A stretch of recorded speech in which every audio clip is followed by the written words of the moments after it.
Huyu binti ni mtoto wa bilionea muuza madini Korea Kusini.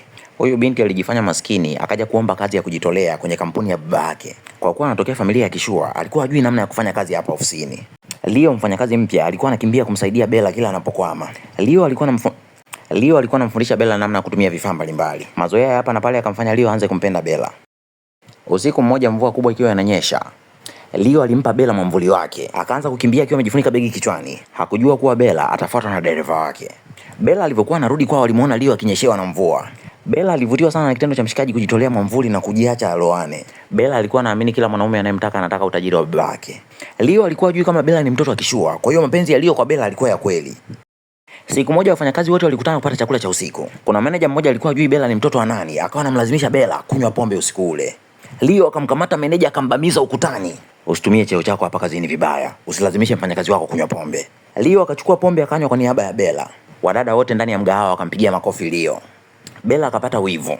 Akatoka nje ya mgahawa kwa hasira. Bella, simama. Kwa nini una hasira? Sijapenda kabisa tabia yako ya kutaka masifa mbele ya wanawake. Leo akagundua kuwa Bella ana wivu. Leo akamtongoza Bella usiku ule ule. Kutoka siku hiyo wakaanza kuwa wapenzi. Leo alikuwa anaamini kwamba Bella anafaa kabisa kuwa mke. Siku moja aliamua kumpeleka Bella kijijini kwao. Akawa anamuonesha mashamba ambayo familia yake inamiliki. Leo alimwambia Bella kuwa baba yake ni mwenyekiti wa hiki kijiji. Leo alimwahidi Bella kuwa atapambana ampatie maisha mazuri. Leo alimpeleka Bella hadi kwenye duka la mama yake. Leo akamnunulia Bella barafu fulani hivi maarufu sana hapo kijijini. Mtoto wa kishua Bella alikuwa hajawahi kula kabisa barafu za bei ya jioni kama hizi. Bella alivyoonja hivi vijibarafu, alimwambia Leo, vijibarafu vya kijijini kwenu vitamu. Leo aliamini kuwa Bella ni maskini sana kiasi ambacho alikuwa hata na uwezo wa kununua barafu. Kwa kuwa Bella alikuwa anavaa mavazi ya mtumba hapo kazini, aliamini kuwa Bella hana uwezo wa kununua nguo za dukani. Leo, hiki kisweta ni cha gharama sana, usikione hivi.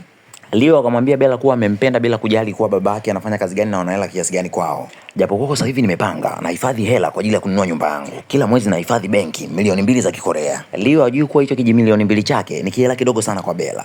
Bella, naomba usijali kabisa utofauti wa kifedha ulioko kati ya familia yangu na ya kwako. Kama familia yako ina madeni usinifiche. Nitapambana kuhakikisha nalipa madeni yote ya familia yako.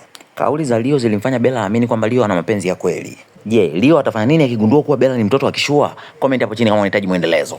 Kabla hujaondoka, hapo chini kuna story ya udada ambaye alimtuma rafiki yake mwenye bonge moja la mshepu amtege mume wake aliyejua kama mume wake anampenda kweli au la. Pia hapo chini kuna story ya mwanafunzi ambaye aliona liwalo na liwe akamtongoza mwalimu wake. Pia hapo chini kuna story ya mchungaji ambaye alitaka na binti mwenye pepo la ngono. Story zote hizo zinaisha zinapata tu wala nini. Naomba like, subscribe, comment, share. Usipotaka usishare, usicomment, usisubscribe. Simu ni ya kwako, bando la kwako, sikupangicha kufanya. Asante kwa kutazama Freddy Felix TZ.